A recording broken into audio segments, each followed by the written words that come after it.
I'd like to start by thanking the World Within Foundation for gathering us today at the Millennium Gates Museum and the National Monument Foundation for hosting and opening this, their home, to us.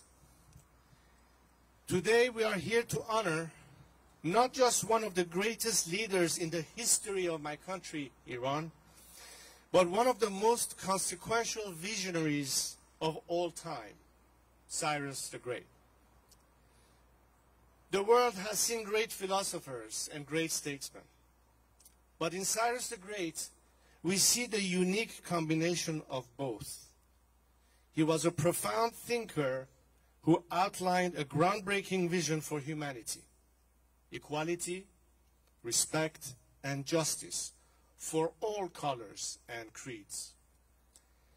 Yet he was also a capable statesman who was able to implement this historic vision and show his people a new way of life, not just in words, but in action. Yet, there have always been forces who fought against this vision and its implementation. Cyrus's vision was not great just because it was new. It was great because it toppled the unjust rules and rulers of his time. The Babylonians did not simply accept Cyrus's path of justice and righteousness. He had to fight to implement it, and he won. Unjust rules and rulers, regrettably, have not gone away. We see this with unfortunate clarity, as our region of the world is once again plunged into darkness by those ancient forces of division, hatred, and evil, with this month's terrorist attack against Israel. We Iranians are far too familiar with these forces of evil because for 4 decades they have occupied our country, Cyrus's country. So as these evil forces fight to annihilate our ancient cousins, the Jewish people, it is particularly poignant to be here to honor Cyrus the Great. But in these trying times, in the presence of this tribute to Iran's great statesman, I bring you a message of good news from my compatriots in Iran. During the 2,500-year celebration of Iranian civilization, at the seat of our historic empire in Persepolis, when Cyrus the Great's tomb lays, my late father called out to Cyrus in front of dozens of world leaders and nations, saying, "Cyrus, sleep in peace, for we are awake." As in many things, my father was a man ahead of his time, and we were forced to face a black page in the history of our nation under the Islamic Republic. But today, his words ring more true than ever, because today, the youth of Iran are undeniably awake. Not only are they awake, but inspired by their forefathers, Cyrus the Great, they are fighting to reclaim our country from the forces of darkness and rebuild it with his vision. Indeed, it was 7 years ago on this very day, Cyrus the Great's day, that Iranians set their sights on Pasargad, the same location where my father delivered that speech.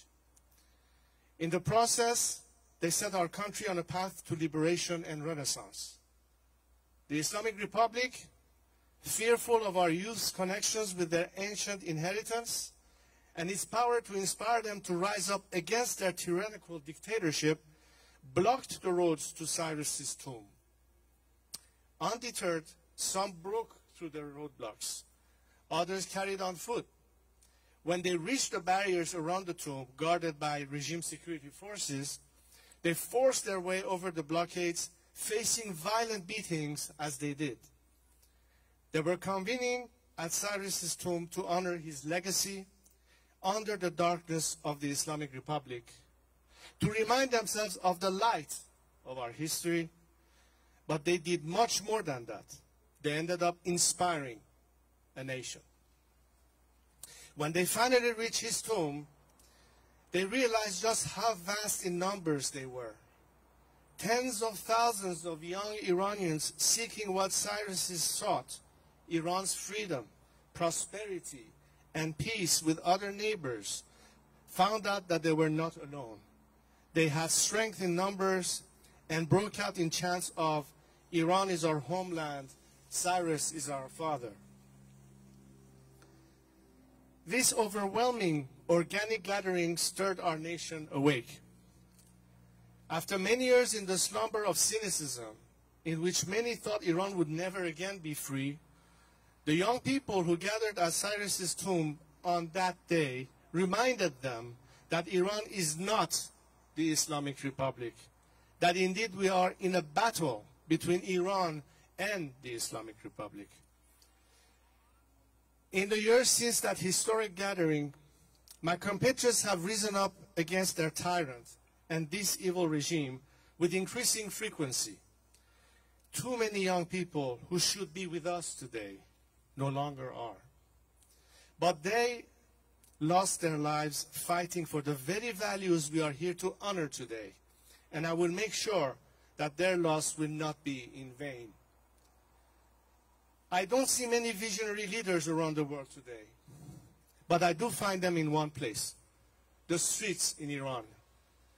And we shouldn't be surprised, for after all they are heirs of Cyrus the Great. My friends, it is these visionary leaders who can bring about peace in our region.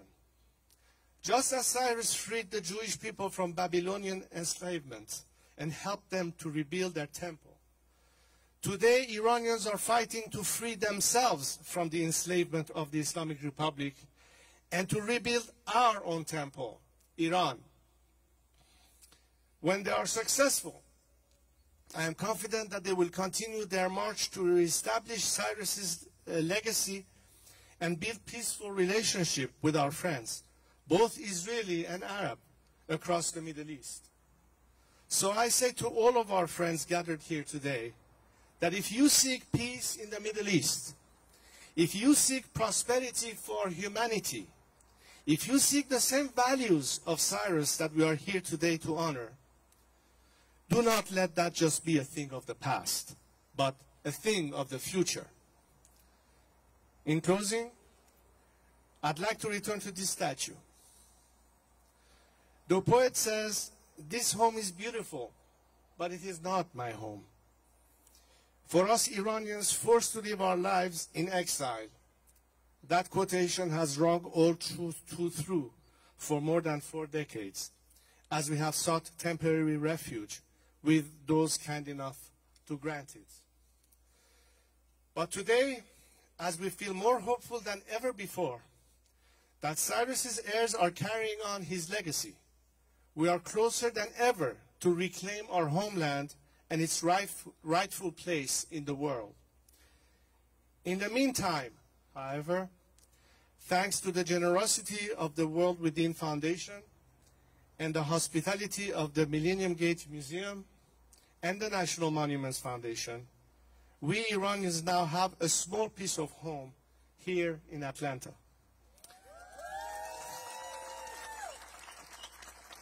Thanks to you all, this beautiful home may not be ours, but we're proud to have a bit of our home in it. May we one day soon welcome you as loyal and true friends who stood by us in the most trying of times to our true home, Iran. Thank you so much. Thank you very much.